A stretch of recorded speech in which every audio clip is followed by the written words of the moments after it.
No, you're good. Yeah, just really excited to be here. Appreciate everybody being on behalf of our football team, our administration, Western Kentucky. We're just really excited to be a part of this game and really looking forward to Friday and getting an opportunity to play a great UTSA team and just really looking forward to this opportunity. It's been a long year, been a lot of ups and downs, but it's been a fun ride and really looking towards Friday. With that said, questions. And we'll go ahead and start with Ken Capps from the FWAA, and then we'll follow that up with Ryder Martin. Hey, Coach. Ken Capps from Football Writers of America. Congratulations on your season. The combination of Zeppi to Stearns has been quite amazing for you this year, and they're both right there at the top or near the top of their respective quarterback and receiving categories in the NCAA. There's some out there though that say, well, they're playing against lesser competition, so it doesn't really count. How would you answer that question? Tell them to watch the Michigan State game at Michigan State.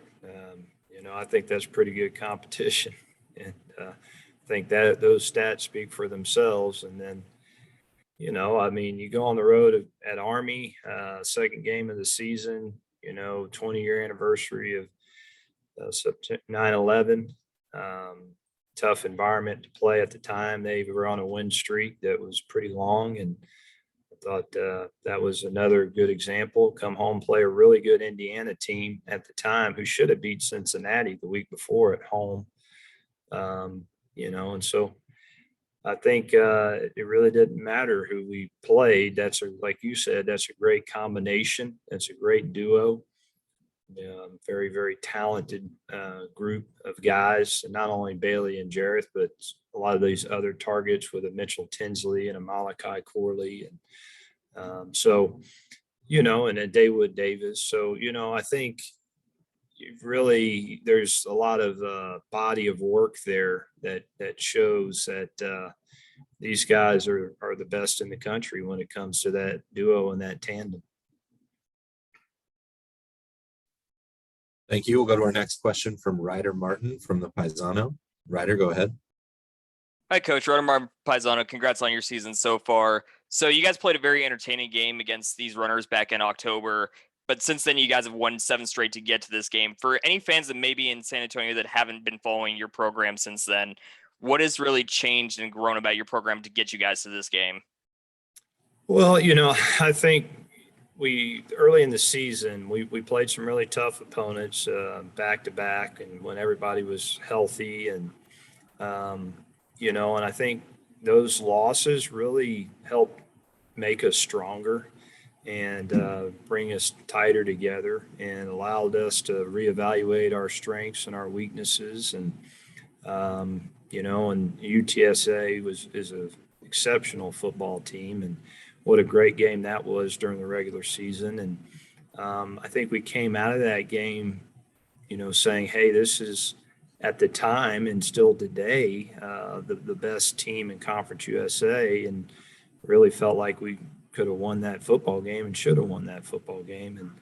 And so, I think history, you learn a lot about yourself, and I think we've grown so much as a team, and really from the UTSA game on, we knew we were in control of our destiny if we could put all the pieces together, and found a way to put all those pieces together. And it's been a fun ride, and it's great to have an opportunity to play UTSA again. You don't see that a lot, where you get that same matchup again. So it's going to make for an exciting game for sure. Thank you, Coach. We'll move on to Greg Luca from the San Antonio Express News. Greg, go ahead. Hey, Coach. Greg Luca with the Express News here. I wanted to ask, how much of a factor do you think is the potential crowd noise in the Alamo Dome for the way your offense operates, and what steps are you guys taking to prepare for that? Really good question. I fully anticipate it's going to be a great environment, electric environment. I've been in that stadium before. It's very loud because it is a dome. I think it's going to be a great crowd, so I do think crowd noise will play very much into it. We're we're a silent count team, a clap team, all those kind of things. So, we'll have answers for that. But, I do think that crowd noise will definitely be a factor in this game for sure. And we've been preparing for that in our daily practice routine. And, our guys have been in a lot of big stadiums. They've played in front of a lot of big crowds. And so I don't think it'll affect them from that standpoint. But I do anticipate it being a loud stadium and an electric environment for sure. Thank you, Coach. We've got our next question from JJ Perez of Inside Runner Sports. JJ, you can go ahead. Hey, Coach. JJ Perez, Inside Runner Sports. Congratulations on your season. What did you learn about your team in that Roadrunner game? Is there anything you could take away from that first matchup to help you on Friday? Yeah, the biggest thing was don't let them throw the ball over our head at will. That was the biggest thing. Man, what really good receivers they got. Quarterback Harris is spectacular, and you can go on and on about the running back. And so, I thought we did a lot of really good things in that game, but one of those things that really stood out was they really took advantage of the explosive plays, especially down the field. We played a lot of one-on-one matchups outside, and Harris and the outside receivers did a great job of taking advantage of that. And really, we had good coverage, and they still made it happen. They still made the plays. And so, if we can try to limit those this time around, that would really help us. Try to make them go the distance a little bit. They do a great job offensively of creating the one-on-one matchups, no matter what you do. So we're going to have to defend them. But probably that would be the biggest thing taking away was they were able to create so many explosive plays down the field in that game and get some quick scores. So it made it hard for our offense. We were able to counter back a lot of times, but if we can just limit those plays, that would be great. I don't, again, I'm going to give them a lot of credit. I think it's going to be a great matchup, and they're going to make their plays, and they're still going to have explosive plays and those kind of things. But just be able to, our number one motto here is get to the last 5 minutes of the game. If you get to the last 5 minutes of the game and you're in it, then you got a great chance to win it. A lot of games are lost before the last 5 minutes. So that's a big thing for us is let's get to the last 5 minutes and then go win the game. Thank you, Coach. We've got Hector Ledesma from Sports Tonight in San Antonio. And a reminder, we've got a few minutes left here with Coach Helton. So if you have a question, please make sure you utilize the chat function to let me know, and we'll call on you before we wrap up and move on. Thank you. Hector, you can go ahead. Coach, thanks for the time this morning. Yes, sir. Wondering, with UTSA having clinched the West Division a couple of weeks ago, how much scouting, how much prep went into the Roadrunners? I know you used to have the game with Marshall ahead coming this past weekend, but with UTSA knowing that it had punched its ticket, wondering how much prep started going into the moment they beat UAB. Well, the one benefit we have, just because there's so much carryover of teams we play and they play and those matchups, and you're watching the cut-ups and all those things, you continuously get to see the teams that you play on film. So you may be game planning for another opponent, but at the same time, you're taking notes on the what ifs. Okay, what if we see this team again? And so I think our coordinators and our staff have done a great job of always keeping tabs and making sure we see the adjustments of the teams that we played from the previous time, and UTSA is no different there. So I do think that full body of work over the weeks since we played them, of continuing to see their film, and our staff making sure they take those notes. And it's not just them, it's any other potential games that we might be in, and you're looking at next year and all those kind of things. It's just a part of the process for us. So it did help for game planning purposes for this game for sure, gave us a head start. All right, and we'll go back to Greg Luca for another question. Greg? Coach, your guys' offense is a very different challenge from what UTSA faces on a week-to-week basis, just with how fast you guys play and the amount of passing that goes into it. I'm wondering if there's any concern about a team having seen that before being able to adjust to it, or if there's anything that you guys have to sort of tweak to kind of work around that dynamic of a team that's already been on the field with you guys and seen what you can do? Yeah, really good question. That's always in the back of our minds every week, because no matter what we see on film, we know there's a good chance we're going to see something different when we play that team. There's always going to be a change up there. Again, I think credit to our offensive staff. They do such a great job of having plan A, plan B, plan C. I think back to the UTSA game, early in the game, they came out and they said, we're going to play drop 8. We're going to be soft. We're not going to let you throw it. And we had success running the football. And so we took what they gave us there. And then in the second half, they kind of got more into who they are and what they do. And they had some more success defending us in that area. So we see that every week to week, even from first half to second half. I think Bailey does a great job of getting us in the right place. He's not a selfish player by any means. If you give us a good box, he's going to hand the ball off. He is going to take what you give him. And so I would expect, though, UTSA to try to do some things that would try to give us problems and issues. And we just got to be able to counter that. And it's kind of like a chess match, for every time they make a move, we got to make a move. So that'll be the fun part of the game for sure. Thank you very much, Coach. We really appreciate your time. Hope you have a great rest of your week and good luck on Friday. Thanks, guys. Again, thanks for being here. See you guys. And now we are going to shift gears to our West Division champion head coach from UTSA, Jeff Traylor. Again, just a reminder, if you could please put that you have a question in the chat, just utilize the chat function to let me know. I'll call on you as we get this rolling. So, Coach Traylor, if we could start with a short opening statement, then we'll get into questions. And thank you again for taking the time to join us today. We really appreciate it. Well, thanks for having me. We're looking forward to getting back home, the Alamo Dome, and from our fans who've been fantastic the entire season. We have a lot of respect for Coach Helton and Western Kentucky. We've already played them once, which I think makes that unique, and just an incredible ball game that ended up on the 1 yard line, right? They're 1 yard away from beating us. So that's how close both teams are. His kids play the right way. And we're excited, and I'll take any questions. We'll go ahead and start with Ryder Martin from the Paisano. Go ahead, Ryder. Hey, Coach. Ryder Martin, congratulations on your season, making the championship game so far.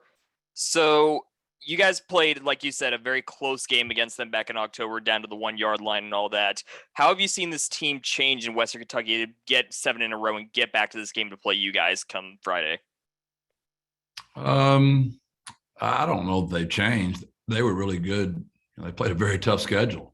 I wouldn't have wanted to play Michigan State and Indiana. Those are really tough teams. So I just think they've continued to get better. And, it starts with their offense. They're very good at quarterback and receiver, and their line's very good. Their running back's good too. And they're very well coached. They know what they're doing. And whatever answer you give them, they've got a solution. So they give him total control of the offense. So whoever has the chalk last always wins. And when the quarterback's got the chalk last, that's a bad feeling when you're trying to scheme him up. Defensively, they're very athletic. They run to the ball, and they're physical when they get there. And they've been good on special teams all year. So I don't know if they're different. I just think they're just getting better every week.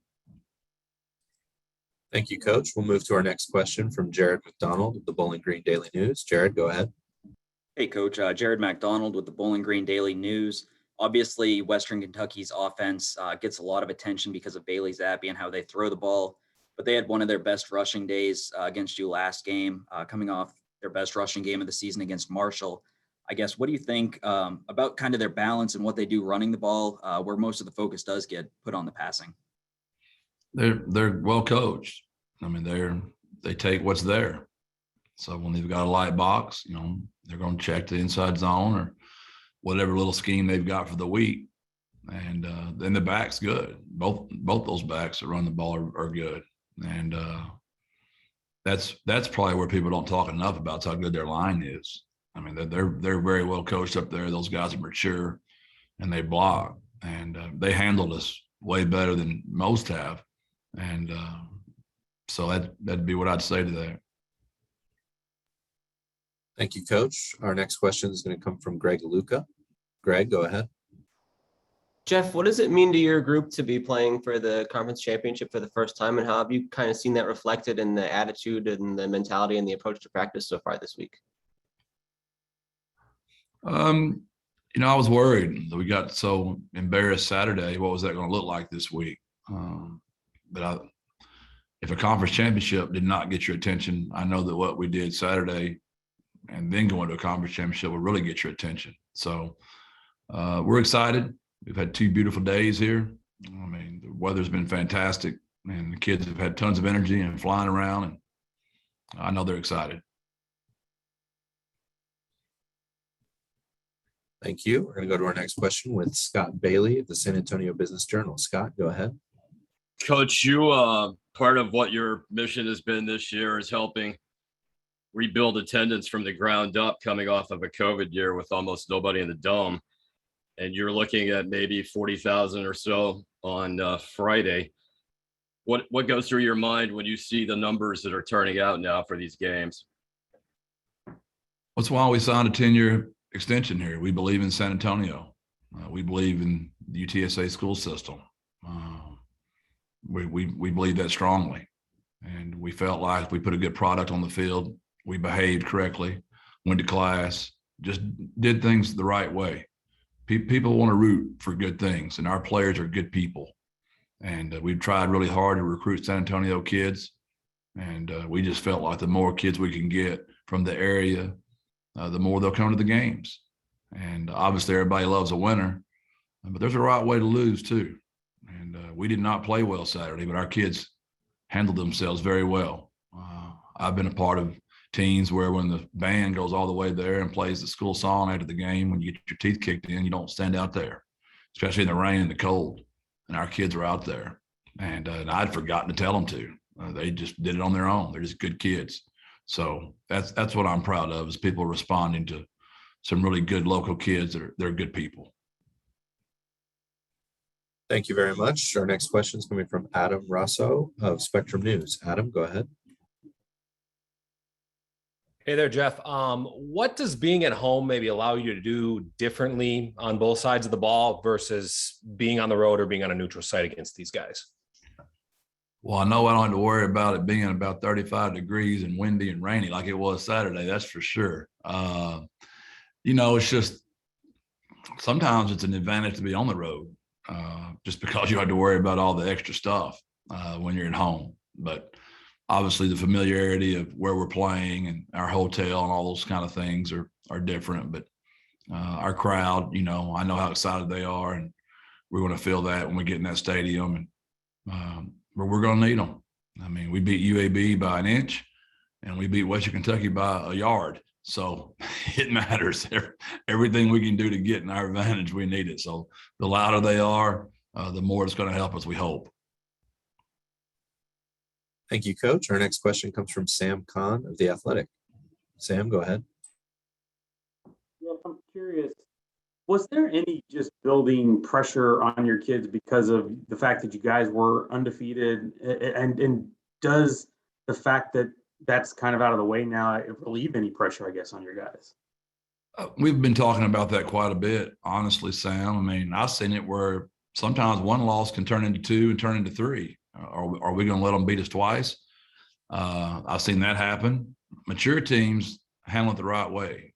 And, a crisis in your life, it can be good, right? I used the analogy today that when I get these bad headaches, I always go downstairs and Nick tells me my blood pressure is really high. And just start eating more salad, Jeff, and drink more water and sleep more. And you know what happens? I start losing weight. I start feeling better. My headaches go away. And I know I'm making maybe a silly analogy, but what are you going to do with the crisis? And getting our teeth kicked in Saturday, are we going to make that be a good thing or a bad thing? We'll find out Friday at about 6, Sam. If I knew for sure, I'd have my hair, Sam. And you know I'm bald headed for a reason. Thank you, Coach. Our next question comes from Raul Dominguez of the Associated Press. Raul, go ahead.